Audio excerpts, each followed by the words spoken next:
Remember those lazy summer days in the 90s, when the air smelled like cotton candy and sunscreen, and the distant rumble of a roller coaster made your heart race just a little faster? We'd pile into the family van, maps folded on the dash, dreaming of loop-de-loops and ice-cold sodas under the midway lights. But time has a way of rustling through those memories like wind through an empty Ferris wheel. Today we're looking at 10 abandoned theme parks that scream childhood nightmares, a 90s roller coaster flashback to the spots that thrilled us then and haunt us now. One action park, the wild ride that bit back. Back in the late 80s and early 90s, Action Park in New Jersey was the ultimate daredevil's playground, drawing over 1 million thrill seekers a year with its no-holds-barred water slides and go-karts. What made it special was a raw freedom. Riders controlled their own speed on the Alpine slide, zipping down concrete chutes like mini racers, or braving the Cannonball Loop, a water slide that flipped you upside down in a full vertical twist. Kids like us lined up for the tidal wave pool, where artificial waves crashed like ocean surf, turning the place into a chaotic splash zone of laughter and screams. But those thrills came at a cost. The park earned nicknames like Class Action Park for its string of accidents, from broken bones on poorly padded rides to drownings in the wave pool. By 1996, skyrocketing lawsuits and insurance woes forced it shut, leaving rusted tracks overgrown with weeds. A stark reminder that sometimes the biggest scares aren't scripted. 2. Opryland, USA. Country tunes and twisting tracks. Nestled in Nashville during the 90s, Opryland, USA felt like stepping into a giant backyard hoedown, pulling in nearly 2.5 million visitors a year with its mix of music stages and gentle coasters. It was special for blending heartland charm with fun, like the Grizzly River Rampage where a raft spun through misty rapids, or nightly shows at the Chevrolet Geo Celebrity Theater featuring stars like Tanya Tucker belting out twangy hits Under the Stars. Families picnicked in themed zones from bluegrass hills to New Orleans jazz corners, feeling that warm glow of shared songs and simple joys. Yet, as the decade wore on, fierce competition from newer parks and nagging floods from the nearby Cumberland River chipped away at its magic. In 1997, owners chose to swap the seasonal sparkle for a year-round mall, bulldozing the coasters and leaving echoes of banjo strums in the dust. 3. Boblo Island. Ferry rides of forgotten fun. Across the Detroit River in the early 90s, Boblo Island Amusement Park was a secret escape, reached by creaky old steamboats that chugged like grandparents telling tall tales. What stood out was the island vibe. The Thunderbolt coaster roared through the trees, while swan paddle boats glided on glassy waters, and the massive dance hall spun couples under twinkling lights till dusk. It was pure 90s bliss, Dodge M cars bumping like playground tag, and that Sky Tower Ferris wheel offering views that made the world feel small and safe. But shaky ownership after a 1991 bankruptcy sank attendance, especially when beloved ferry boats were sold off, stranding the fun.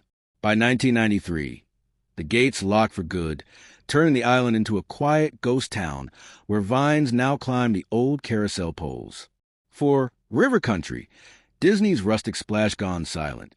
Tucked away at Walt Disney World in the 90s, River Country was our first taste of splashy adventure, opening its log cabin gates in 1976, but hitting its stride with 90s families chasing that old-timey swimming hole feel. It shone with simple wonders like the barrel slide twisting into a cool creek, or whoop and holler slides dropping riders into a roaring waterfall, all set against piney woods that whispered of lazy river floats. We splashed in the mud-bottom pool, feeling like Huckleberry Finn on vacation, with Disney magic making every drip feel enchanted.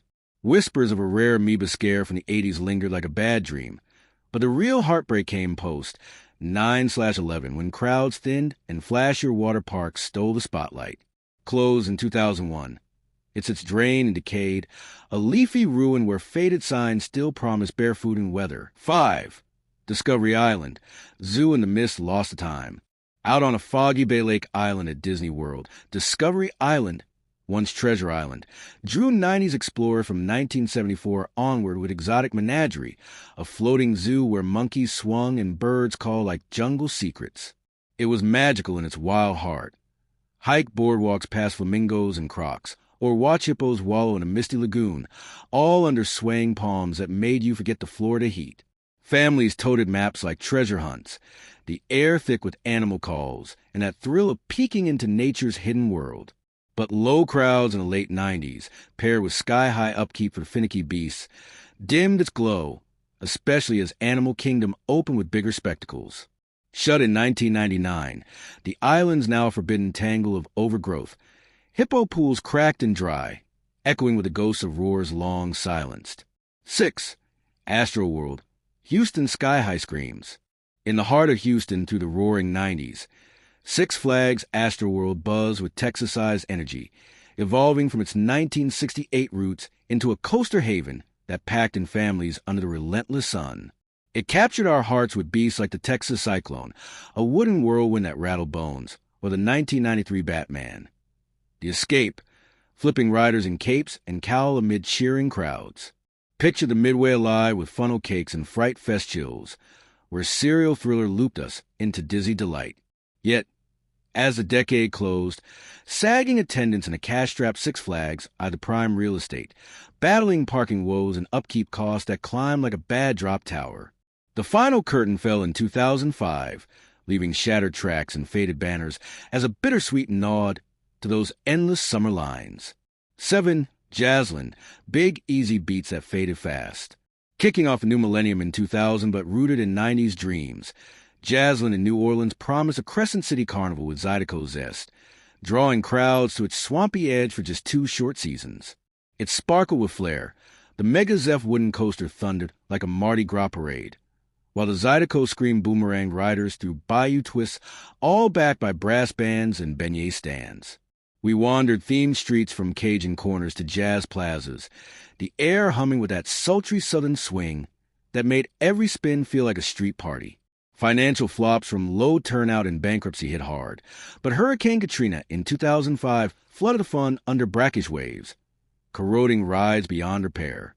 Rebranded briefly as Six Flags New Orleans, it drowned for good, now a vine-choked relic where echoes of trumpets rust in the humid hush. 8. Geauga Lake, lakeside laughs turned to rust. Along an Ohio lake in the 90s boom, Geauga Lake evolved from picnic grounds into a ride-pack retreat under Fun Times watch, swelling with new coasters that had us queuing from dawn. Its charm lay in the backyard feel. The double-loop coaster corkscrewed over watery views, while the wave pool crashed like lake storms, blending thrills with lazy floats on sun-warmed boards. Families grilled by the shore, then dashed the mind eraser for inverted flips that left us giggling in green. But ownership swaps to Six Flags and Cedar Fair brought big expansions, then bigger bills, with crowds dipping amid fierce rivals in a post-2000 slump. The amusement side shuttered in 2007, stranding relics and weeds, a poignant fade from splashy peaks to silent shores. 9. Heritage USA, Gospel Glow in the Carolina Pines. In the late 80s, edging into 90s South Carolina, Heritage USA rose as a faith-filled wonderland, pulling nearly 5 million souls a year to its 2,300 acres of scripted serenity. It warmed hearts with gentle joys. The Heritage Island water slides whooshed into prayerful pools, while the Jerusalem Amphitheater hosted gospel choirs under open skies, feeling like a Holy Family reunion. Picture kids racing go-karts at King's Castle or skating rinks alive with hymns, all wrapped in that earnest glow of shared belief. Scandals rocked its founder Jim Backer in 1987, tanking donations, and Hurricane Hugo's 1989 fury battered the rest, sealing a $72 million debt spiral. Bankruptcy claimed it, leaving prayer towers cracked and empty, a faded snapshot of fervent fun, now claimed by the Pines.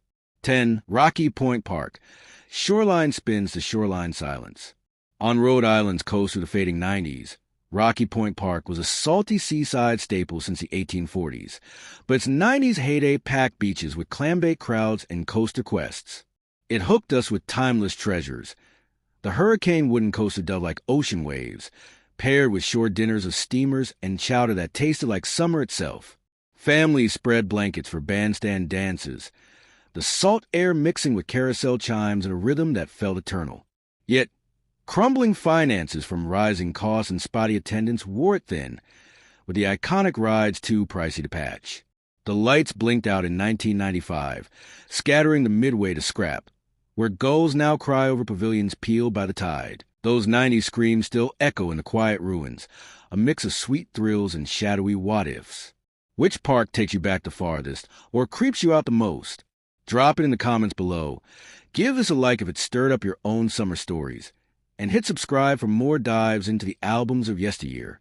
Until next time, keep chasing those old sparks.